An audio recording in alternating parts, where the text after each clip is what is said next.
Bolívar Vera, concejal del municipio de Durán, fue secuestrado por un grupo de delincuentes armados. Hombres armados disparan con fusiles a una familia en el Guasmo Sur de Guayaquil. Hay 4 muertos y 6 heridos. Una falsa alarma de bomba provocó la evacuación de pacientes de un centro médico del IES en Quito. En 3 meses estará listo un plan para desmontar el campo Yasuní ITT, como manda la consulta popular. Ecuador registra un récord de deportaciones desde los Estados Unidos. 13.000 migrantes fueron expulsados de ese país. El alcalde de Nueva York teme que la ciudad sea destruida y hace un llamado urgente al gobierno federal para que les envíen recursos. La policía confirmó que esta tarde secuestraron a un concejal de Durán. Se trata de Bolívar Vera, quien fue raptado cerca de su casa. Diego Cuenca amplía la información. El secuestro ocurrió pasada las 2 de la tarde de ese jueves, cuando Bolívar Vera, concejal del municipio de Durán, fue raptado por un grupo de delincuentes armados a bordo de un vehículo. Sucedió cerca de su vivienda. La unidad antisecuestro empezó la búsqueda del edile, que representa al Partido Social Cristiano, y sus familiares hasta el cierre del reportaje no recibían noticias de él. Los ataques contra las autoridades de esa nueva administración municipal empezaron el 15 de mayo, cuando dispararon contra el vehículo donde se movilizaba el alcalde Chonillo. 2 policías y un comerciante murieron. Luego se agravó el 3 de agosto, cuando mataron a tiros al director de terrenos. Con él murió su custodio y un taxista. Desde entonces, el personal de la entidad realiza teletrabajo para evitar ser blanco del crimen organizado. Un niño de 11 años consta entre los fallecidos en una balacera en el Guasmo, en el sur de Guayaquil. Hay 6 personas heridas, como informa Bessie Granja. La balacera ocurrió cerca del mediodía en un callejón del Guasmo Sur en Guayaquil. Al momento del atentado, una familia se encontraba en el exterior de una vivienda, donde funcionaba un taller de motocicletas. Allí llegaron sicarios con fusiles y atacaron al grupo de personas, informó la autoridad. 4 fallecieron. Una de las víctimas es un niño de 11 años. Luego del atentado huyeron disparando, lo que provocó otros 6 heridos. Balas perdidas llegan en contra de la humanidad de 2 niñas, una de 7 años, una de 5 años, que gracias a Dios se encuentran estables. La policía los persiguió capturando a uno de los atacantes. Pero lo indignante es que la ciudadanía, en vez de colaborar, atraviesan en lo que es las calles troncos con clavos, que lógicamente impide que los vehículos patrulleros o motocicletas podamos avanzar en esta persecución. Los uniformados ejecutaron búsquedas con helicópteros, puesto que los asesinos condujeron hasta el estero, en el sector Ciudad Perdida, también en el Guasmo. Por eso solicitaron ayuda a la Armada para localizarlos. El nororiente de Quito continúa afectado por los incendios forestales. 200 bomberos están concentrados para monitorear y atender posibles emergencias en las zonas donde se mantienen los siniestros. Carla Delgado actualiza la información. Los incendios en Quito no dan tregua. El cuerpo de bomberos trabaja desde la tarde de ayer, cuando iniciaron las llamas en el noroccidente de la capital. El trabajo de monitoreo en la zona de Tababela, una de las más afectadas, es intenso. A la labor de los bomberos se suma el de las Fuerzas Armadas. El personal militar se está desplegando a los puntos en los cuales se conoce que el fuego se encuentra controlado, se encuentra apagado. Simplemente vamos a hacer actividades de raspado para apagar esos posibles focos que puedan reactivarse con el viento. También personal policial se concentra en el centro de mando unificado, que se instaló desde ayer. Las tomas aéreas evidencian la magnitud de los daños. Con los drones haciendo una georreferenciación, nos mencionan que tenemos aproximadamente 60 hectáreas de vegetación consumida. La tarde de este jueves, el presidente Guillermo Lasso se reunió con el alcalde de Quito. Allí se establecieron algunos acuerdos. La primera acción en la que colaborará el gobierno nacional es poniendo a disposición 3 grupos de inteligencia, tanto de la Secretaría de Inteligencia como de Fuerzas Armadas y de Policía Nacional, para que puedan ayudar en tareas que nos permitan encontrar a los responsables. El segundo punto en el cual vamos a tener apoyo del gobierno nacional es en temas de patrullaje. Si la hipótesis de que la que podemos partir es que los incendios son provocados, necesitamos mantener el patrullaje. El alcalde explicó que al momento 21 de los 22 incendios están controlados. El que aún permanece activo se encuentra entre Puembo y Tababela, en donde continúa personal del Cuerpo de Bomberos. Desde que iniciaron los incendios, se han realizado un total de 96 descargas. En 3 meses estará el plan para desmontar la infraestructura petrolera del campo ITT en el Yasuní tras los resultados de la consulta popular. En un video filtrado, el presidente Guillermo Lasso señala que su gobierno sostendrá que es inaplicable el resultado de la consulta popular. Paul Romero con el informe. Este miércoles se filtró en redes sociales un video grabado en el salón de gabinete del Palacio de Carondelet, en donde el presidente Guillermo Lasso señala que los meses que le quedan seguirá con la explotación petrolera. Es inaplicable la consulta. No es posible aplicar el sí. Comprendan que no es posible y que vamos a sostener esta posición el mayor tiempo posible. Lo dijo este martes durante una reunión en el Palacio de Gobierno con delegados de las comunidades guauranis y quichuas de las provincias de Orellana y Sucumbíos, en donde cerca del 60% de sus habitantes defendieron la explotación petrolera en el Yasuní. Esta declaración del presidente contradice al comunicado oficial del gobierno el 25 de agosto, en donde señala que acatará el resultado de la consulta popular. El Ministerio de Energía y Petroecuador son los responsables de elaborar el plan para finalizar la explotación petrolera del bloque 43 ITT. Determinarán el presupuesto para desmontar la infraestructura, impacto ambiental, terminación de contratos con proveedores, trabajadores, fecha exacta para el cierre de los pozos, entre otras consideraciones. Tomará al menos 3 meses el diseño del plan, que requiere una aprobación del Ministerio de Ambiente. Es decir, el plan estará en noviembre cuando el gobierno entregue el mandato. Mientras tanto, continuará la explotación de los 58,000 barriles diarios que produce el ITT. En el dictamen de la Corte Constitucional se estableció que una vez proclamados los resultados, el gobierno tiene hasta 1 año de plazo para cumplir con el mandato popular. Los resultados de la consulta del Yasuní fueron proclamados el 31 de agosto.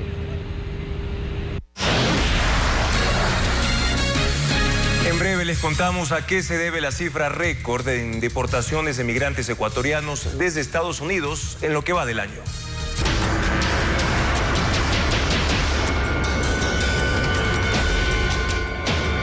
Migración, crisis sin freno.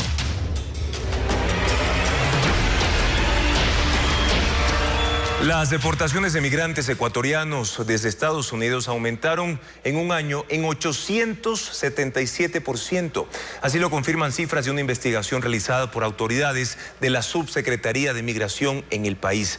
Bessie Granja explica el protocolo que se sigue con estos casos. En 2023, casi 13,000 ecuatorianos han sido deportados desde Estados Unidos. Así lo revela una investigación realizada por la Subsecretaría de Migración del Ministerio de Gobierno. De enero a agosto de 2022, el número de deportados llegó a 1,326 compatriotas, mientras en lo que va de 2023 son 12,959. Los ecuatorianos llegan en vuelos semanales costeados por el gobierno de Estados Unidos. Al menos 100 migrantes llegan en cada uno, según la Cancillería ecuatoriana. Información del Departamento de Seguridad Nacional en Estados Unidos detalla que el costo de detención, alojamiento y deportación por cada indocumentado supera los $11,000. En el centro donde están, pues van a recibir alojamiento, alimentación. Hemos tenido casos de muchas personas que han sido llevados a clínicas porque han necesitado o deshidratación o tienen algún tipo de fractura. Entonces, la atención médica es lo primero que se hace. Debido a la crisis migratoria en Estados Unidos, hay connacionales que permanecieron por 4 meses detenidos.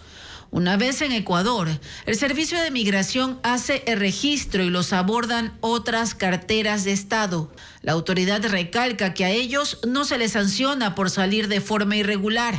No ocurre lo mismo con los que huyeron del país y tenían órdenes de detención. Este año se capturaron a 165 ecuatorianos. Nueva York rebasa todas las capacidades para recibir y atender a más migrantes. 110,000 personas han llegado en un año. El alcalde Eric Adams ha hecho un nuevo llamado urgente al gobierno federal para que les envíen recursos. De otra forma, dice, la ciudad se verá destruida por la migración ilegal. El reporte con Pedro Jiménez. Con 10,000 migrantes llegando cada mes a Nueva York, los 200 albergues habilitados y saturados, tanto en el centro de Manhattan como en barrios de otros distritos, la ciudad se va quedando sin espacios para acoger a más personas. La alcaldía gestiona el hospedaje y otros servicios, pero también les exige abandonar esos sitios pasado cierto tiempo, presionándolos a buscar un lugar por cuenta propia, pues siguen llegando y dan prioridad a mujeres con niños y a familias. La crisis actual obligó a la gobernadora del estado a extender el estado de emergencia para poder disponer de más recursos.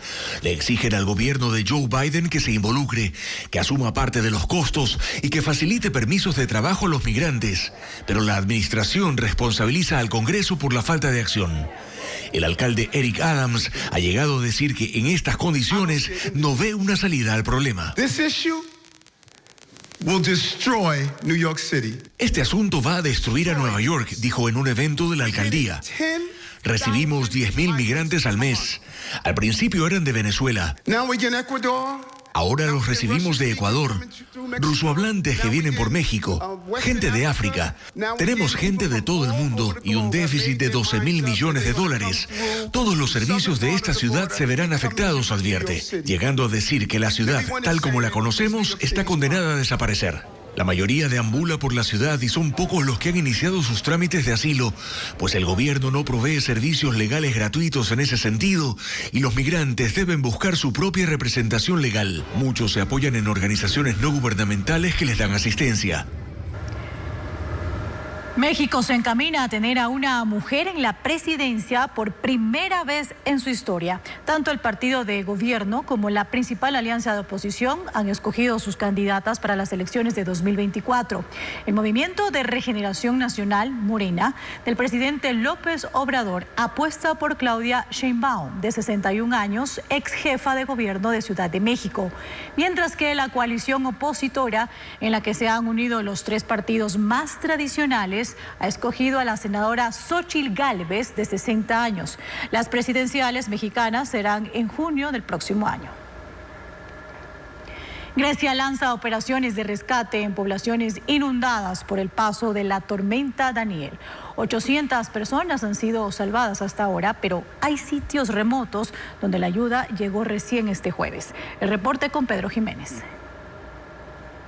Son en su mayoría operaciones aéreas, porque 5 pueblos de la región de Tesalia quedaron aislados. 10 helicópteros colaboran en esos esfuerzos y 67 personas de esa región fueron salvadas hoy, incluido un recién nacido. También hay rescates puerta a puerta que se ejecutan con lanchas en zonas pobladas que han quedado en medio de inmensas lagunas. El mal tiempo afectó el norte y el centro del país durante toda esta semana y recién esta noche se espera una mejoría en las condiciones climáticas. Mientras tanto, los efectos de las lluvias, con el desbordamiento de ríos y quebradas e inundaciones severas, son aún visibles. Hay carreteras cortadas, decenas de automóviles apilados o semienterrados y casas como esta, con su estructura colapsada y a punto de caer. La tormenta Daniel golpeó con una fuerza tal que se ha considerado un fenómeno inédito en ese país, donde las precipitaciones se han dado llegando a máximos históricos, dejando 6 muertos y 6 desaparecidos. 44.1 millones de dólares debe invertir el Estado para recuperar 17 unidades educativas del Milenio que permanecen abandonadas, algunas incluso desde 2016. Diego Puente explica las razones por las que fueron descuidadas. 17 unidades educativas del Milenio permanecen así. Cada una está diseñada para atender a 1.110 estudiantes por jornada. Tienen espacios para aulas, laboratorios, bibliotecas, salones, comedores, oficinas. Por ejemplo, esta es la unidad educativa Isabel Robalino, conocida también como Réplica Central Técnico. Tenía el 70% de avance cuando se suspendió la construcción en el 2019. En el Cantón Mejía está el plantel INIAP. La maleza ha ocupado todos los espacios.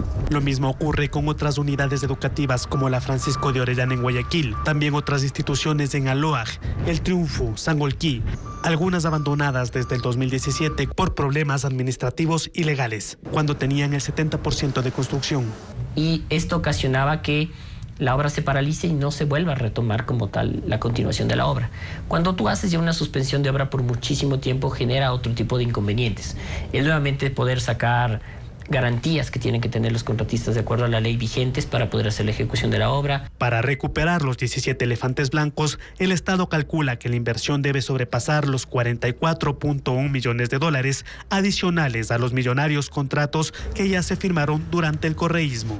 No solo hay que completar el porcentaje de obra que faltaba, sino reponer lo que el agua y el sol dañaron y lo que la gente se llevó. Sin embargo, hubieron robos de material eléctrico, de cerámicas, de piezas sanitarias, principalmente en esta y en otras instituciones educativas que se han encontrado abandonadas. De esos 17 planteles que quedaron en obra gris, el Ministerio de Educación ha solucionado líos económicos y legales en 9 proyectos ubicados en Pichincha, Guayas, Manabí e Imbabura. Promete retomar su construcción lo antes posible. La inversión para terminarlo será de $20.5 millones. Estamos ya haciendo la adjudicación del proceso y aproximadamente a finales del mes de septiembre ya iniciarán los trabajos para la terminación de esta obra hasta el mes de diciembre. Los 8 planteles restantes se ubican en Pichincha, Los Ríos, Manabí y Bolívar. Todavía se busca solventar problemas administrativos y legales para retomar su construcción. En instantes les diremos cómo se organizan 3.500 motociclistas en Bogotá para trabajar junto a la policía contra la criminalidad. Ya regresamos.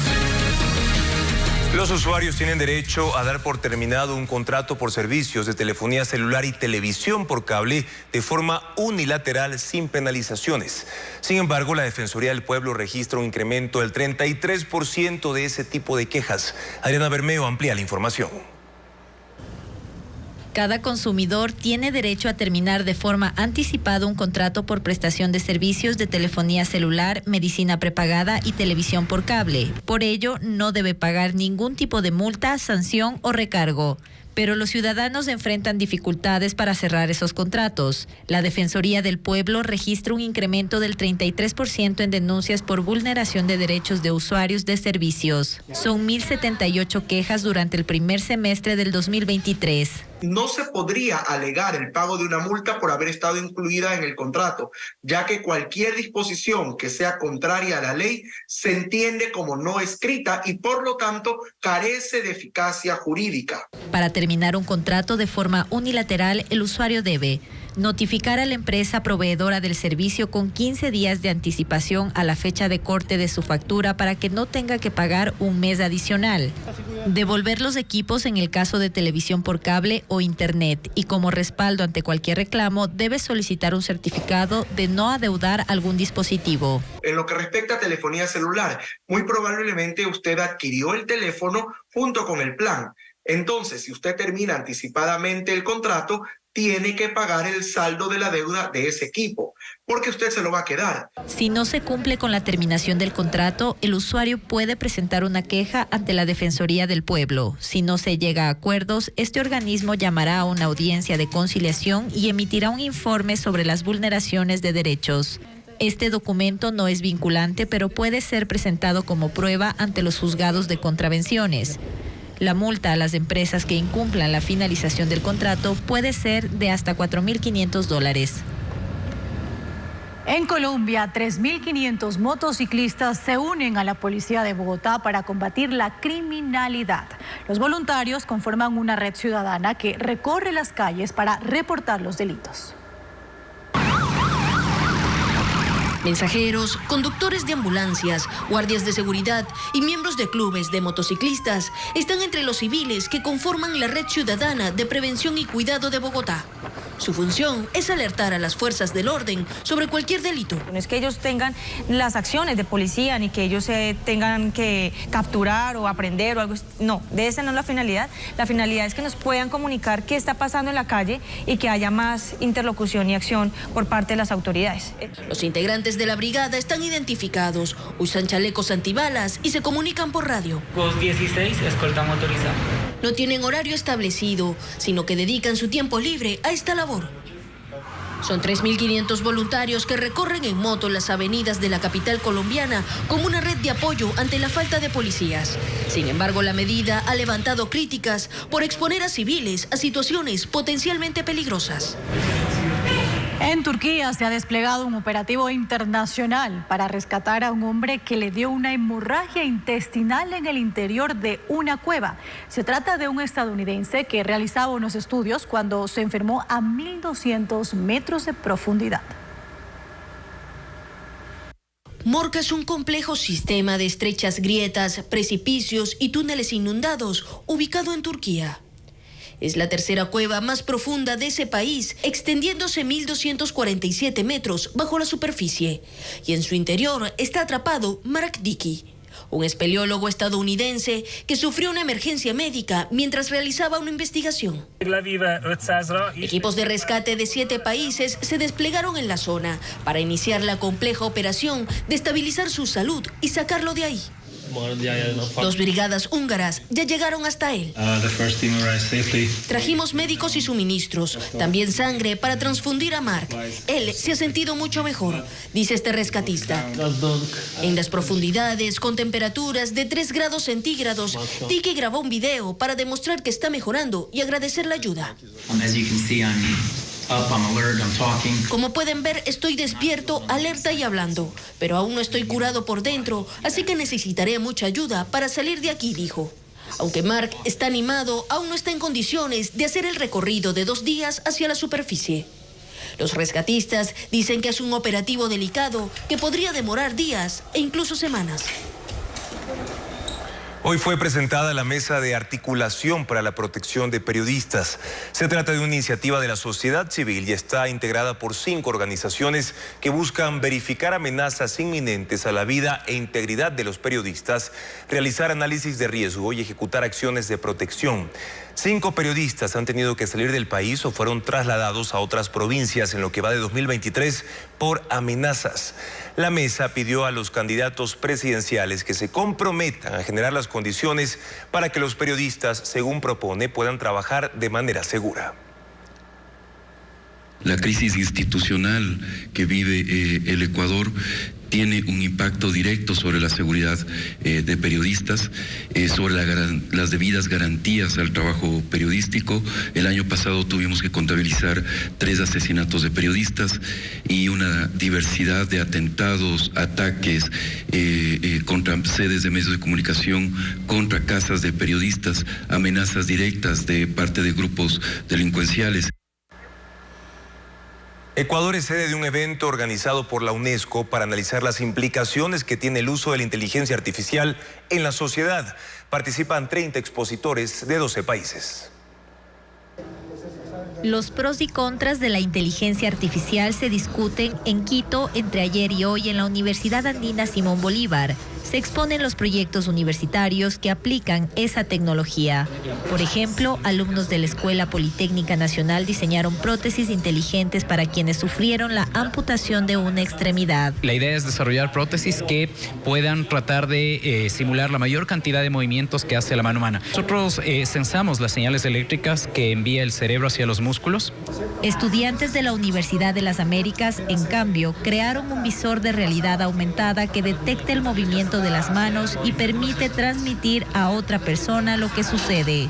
Varias tesis que han desarrollado justo programas para el visor. Una de ellas fue telemedicina, la cual teníamos 2 visores, uno con un médico profesional, otro con un paramédico, y tenía una asistencia remota al paramédico para dar indicaciones de qué es lo que tiene que hacer. En ese encuentro también se analiza el lado negativo de la inteligencia artificial. Por ejemplo, en la educación hay estudiantes que la podrían usar en sus tareas. Permite redactar textos sin que intervengas tú en ellos, y eso obviamente tiene que ser parte de la vigilancia que tienen que tener los profesores, porque lo importante, lo fundamental y lo central es el desarrollo de la inteligencia natural. La nueva tecnología también puede reproducir discriminación. En Países Bajos, familias fueron excluidas de recibir un bono de ayuda social porque la inteligencia artificial determinó que tenían un origen migrante. En el evento participan 30 expositores de 12 países.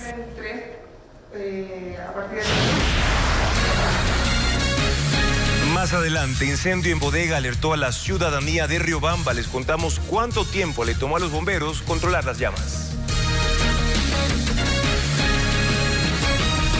Santo Domingo es el primer cantón del país declarado en emergencia sanitaria ante la grave situación por los casos de dengue.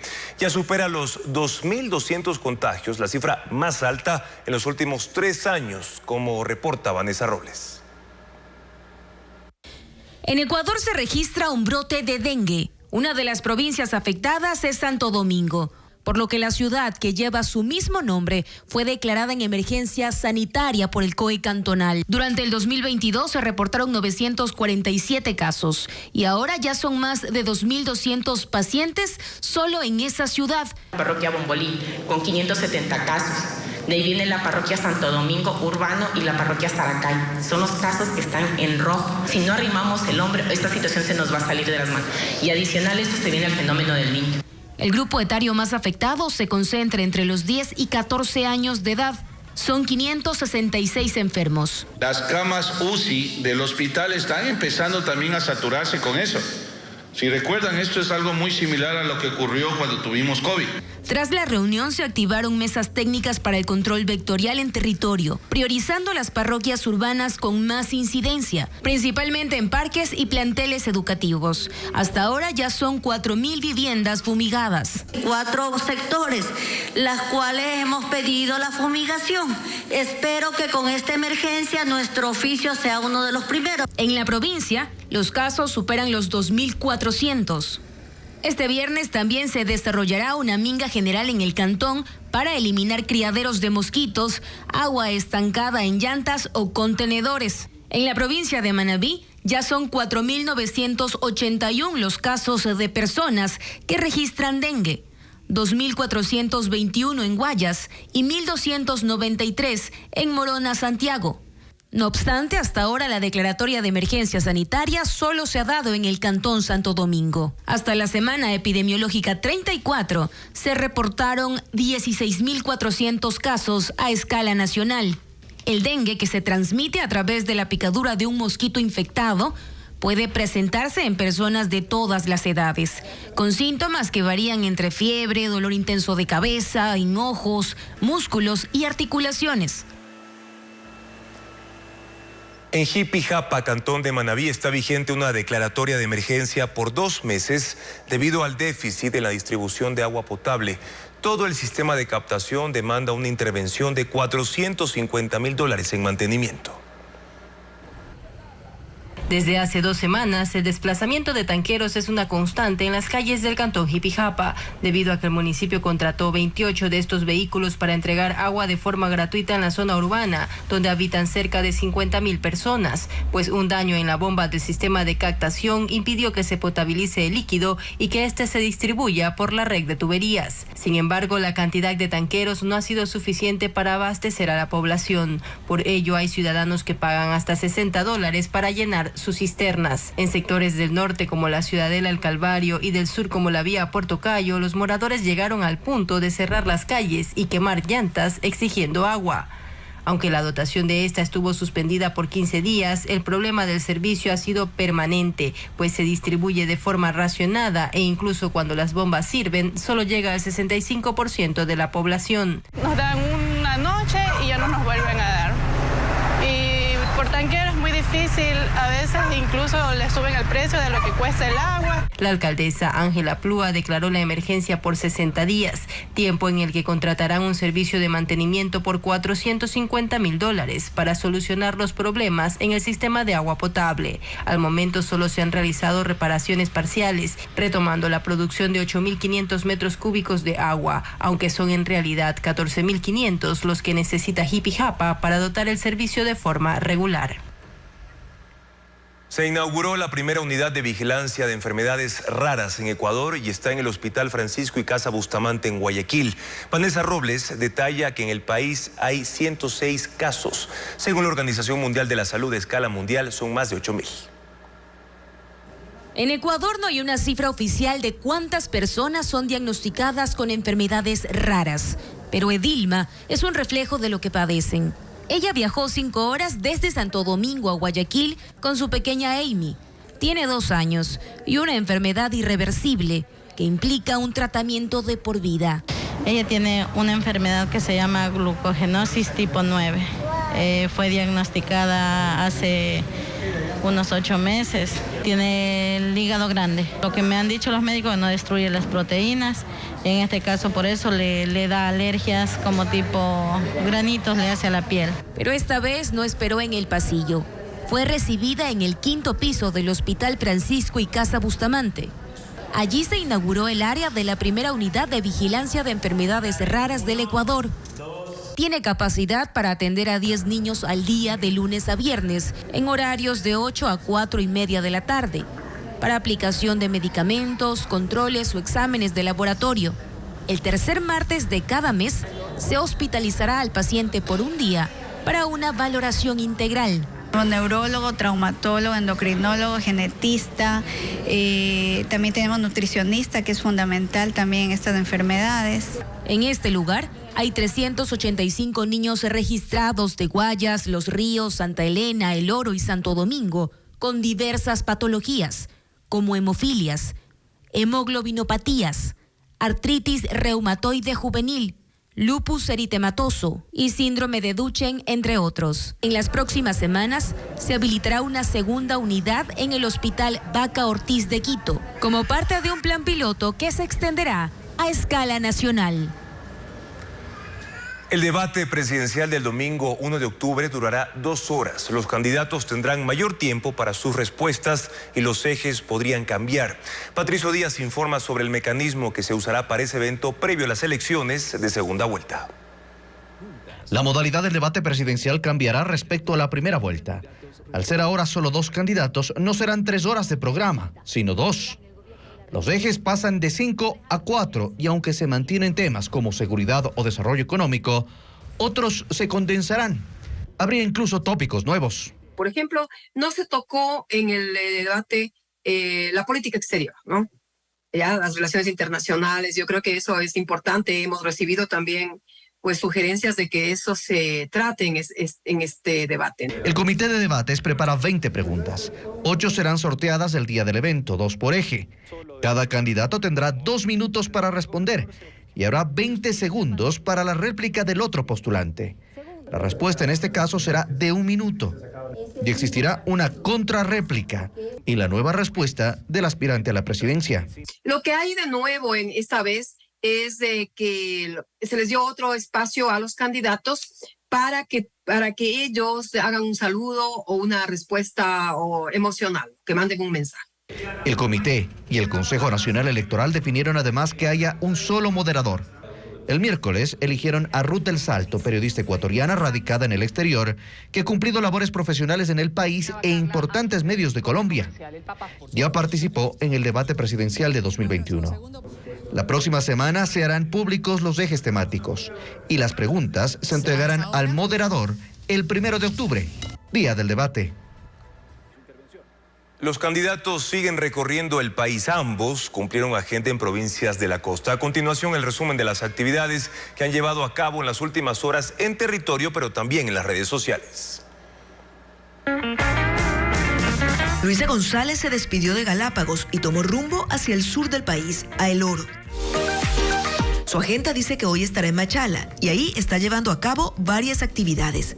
Un conversatorio con jóvenes universitarios, un encuentro con gremios de transportistas, entrevistas radiales en las que toca todo tipo de temas. Un ejemplo, hoy le preguntaron por los miles de venezolanos que corren para huir del socialismo del siglo XXI. Y están corriendo de vuelta a Venezuela, porque es más seguro que Ecuador. Los venezolanos, por si acaso pueblo ecuatoriano, los venezolanos están corriendo de Ecuador, tienen terror a Ecuador, se están yendo a Venezuela. ¿Saben por qué? Porque Venezuela tiene mejores condiciones de vida que Ecuador ahora. En esta campaña de segunda vuelta, la candidata ha optado por narrar en sus redes lo que hace durante sus recorridos. A veces, como hace unos días en Imbabura, enseña una imagen más relajada. Este es naranjilla. Pero en general, sus publicaciones recientes se remiten a lo que ha hecho durante la campaña y poco más. Daniel Noboa, en cambio, ha seguido manejando sus redes de forma muy parecida a la primera vuelta. En TikTok sube videos divertidos junto a su esposa e hijos. En Instagram y Twitter fijó una publicación en la que rechaza la campaña sucia y además subió varios videos que recoge sus actividades en territorio. Él, como Luisa González, también estuvo en Machala. Recorrió las calles, hizo concentraciones, se reunió con los jóvenes y pronunció discursos ante sus seguidores. Y esto no es solo palabras, está dentro de mi plan de gobierno. Hoy está en el Guayas cumpliendo un cronograma similar. Pachacutic pasó de tener 27 legisladores en 2021 a 5 para este 2023. Pero, ¿quiénes son los responsables de esa derrota electoral? ¿Qué factores influyeron? Las respuestas con Patricio Díaz. Los resultados de las últimas elecciones reflejan una derrota de Pachacutic, brazo político de la CONAIE. Perdieron el 80% de su representación en la Asamblea. De 27 legisladores en 2021, pasaron a 5, electos el 20 de agosto. Un golpe político que tiene responsables. Ahí aparecen el presidente de la CONAIE, Leonidas Issa, y la dirigencia de Pachacutic, divididos al punto que sus problemas internos impidieron que puedan presentar candidatos asambleístas nacionales. Otro factor de la derrota fue Yacu Pérez, candidato presidencial que en 2021 fue apoyado por el movimiento indígena y casi llega a segunda vuelta. Esta vez no pudo formalizar el respaldo de Pachacutic por los problemas internos y solo recibió un apoyo casi verbal. Del 19% de respaldo que obtuvo en 2021, pasó a menos del 4%, perdió 15 puntos en 2 años. Según el analista político Santiago Basabe, hay ideas enfrentadas dentro del movimiento. Hay varios liderazgos que están en competencia. El de Leonidas Issa evidentemente es el que está el más notorio, el más evidente. Se mantiene cierta parte del movimiento con una visión muy indigenista, es decir, que este es un movimiento político de indígenas para indígenas.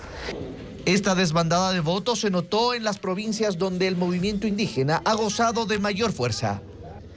En Chimborazo mantuvieron un representante, en Azuay ninguno. En la Amazonía apenas una representante por Morona Santiago.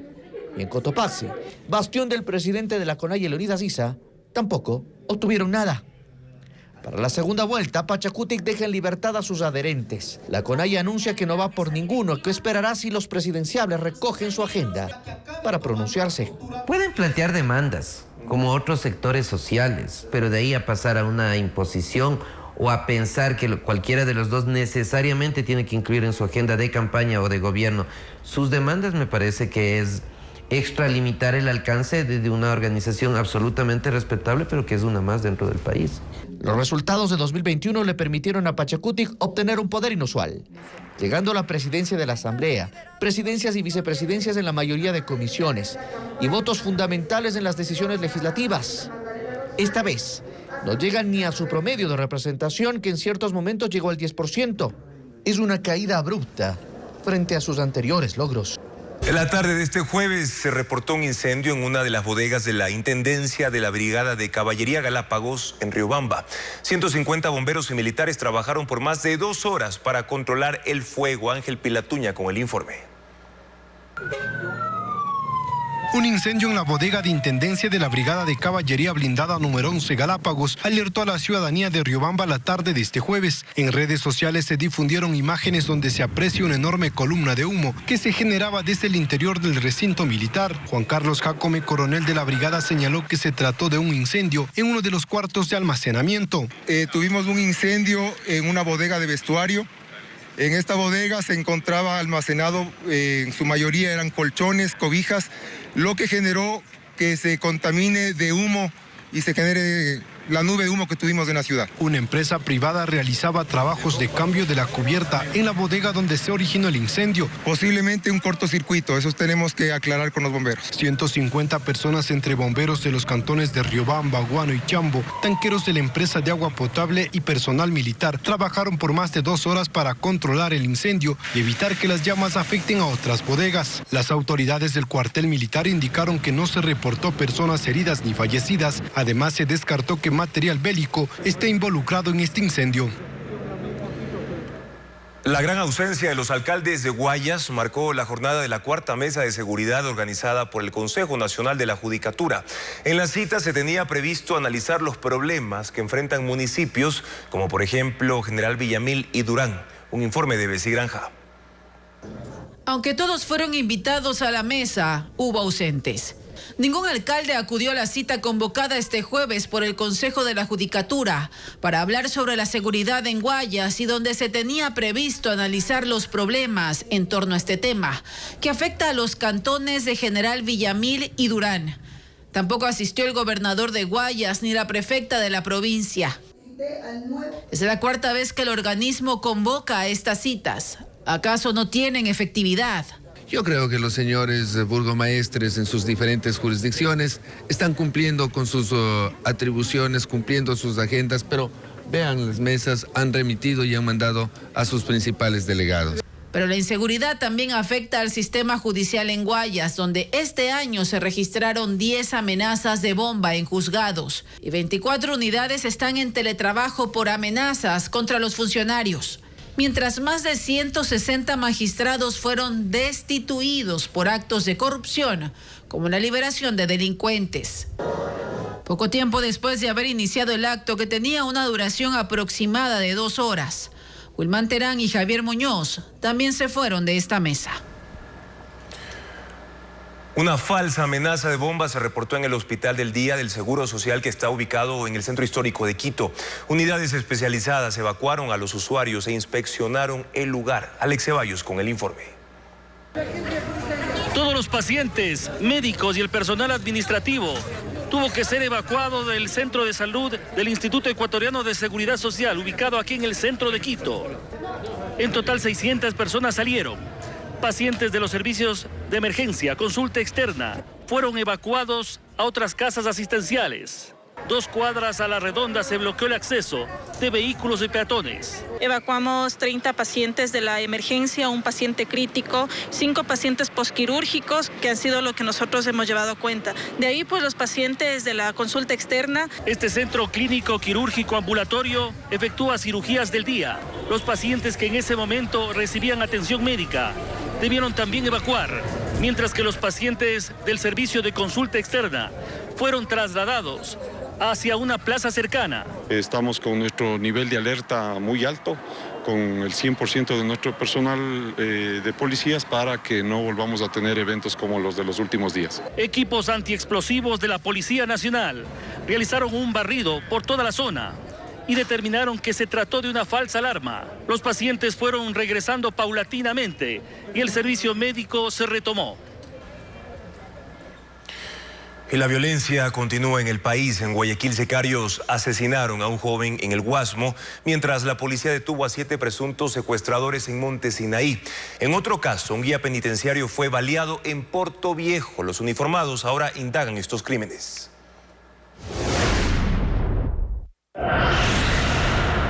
En el noroeste de Guayaquil, en el sector de Monte Sinaí, la policía liberó a 10 personas que habían sido secuestradas y estaban en una vivienda. Los uniformados, tras el allanamiento, detuvieron a 7 presuntos involucrados en este delito, quienes en su poder tenían ametralladoras.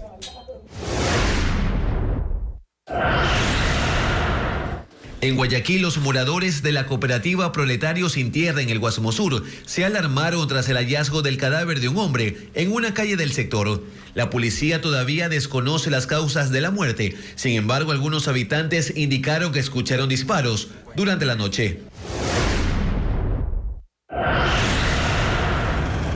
ocurrió cerca de las 7:30 de la noche de este miércoles, en el sector de las 4 esquinas en Puerto Viejo. El agente penitenciario Byron Macías fue asesinado cuando iba en su vehículo. Testigos señalaron que hombres en moto cometieron el crimen. La víctima laboraba en el centro de detención provisional de esa ciudad de Manabí y recién había terminado su jornada laboral.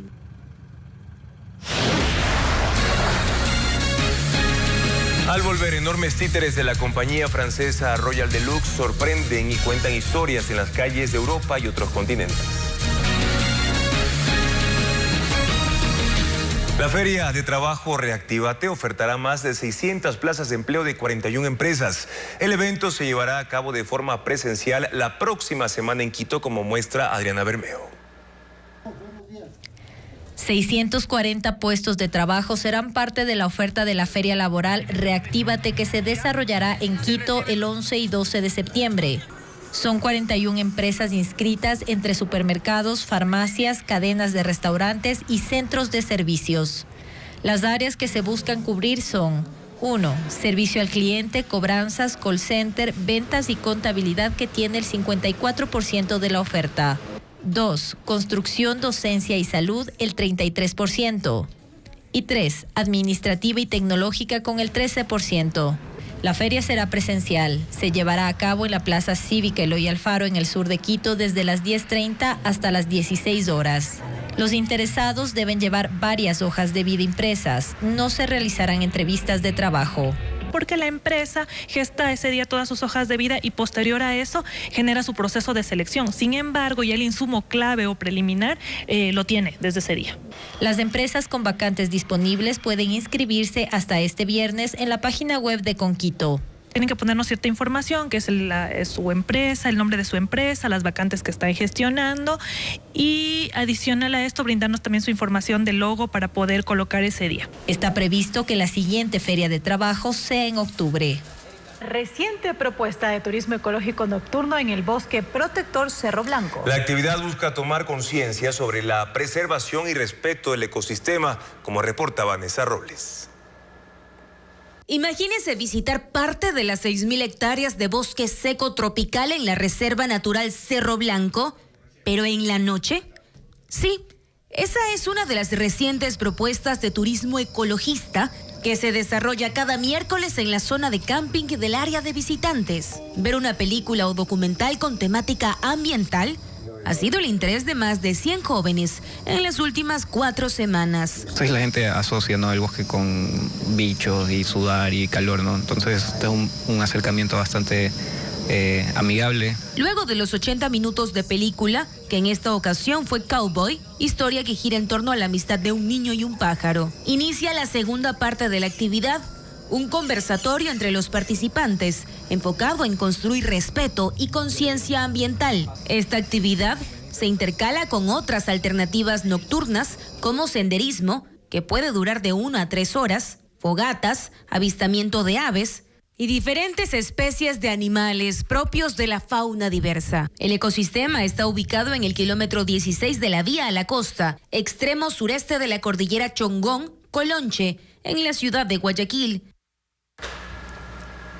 Un espectáculo de marionetas gigantes causa sensación en ciudades de Europa y otros continentes. Se trata del show del Royal Deluxe, una compañía de teatro que usa enormes títeres para contar historias en las calles. Veamos. Estos personajes no se ven todos los días. Bull Machin y su amigo Xolo llegaron a las calles de Amberes, en Bélgica, como parte de las festividades del verano. Miden de 2 a 8 metros de altura y se mueven con la ayuda de 20 personas que los controlan. Ellos son parte del variado juego de marionetas gigantes de la compañía francesa Royal Deluxe, activa desde 1979.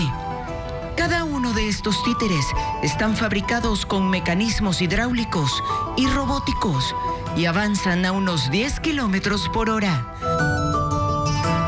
Algunos de los operarios son acróbatas que saltan por los aires mientras controlan ciertos movimientos de los muñecos. Es así que se crea una nueva forma de teatro callejero, en la que se cuentan historias hasta por 3 días y en ellas interactúan con el público. El Royal Deluxe cuenta con poetas, escritores y bailarines y añade a su equipo ingenieros y mecánicos para dar vida a estos gigantes. Más de 20 millones de espectadores han podido verlos gracias a sus actuaciones en Francia, Chile, México, Inglaterra, Canadá, Australia y Alemania.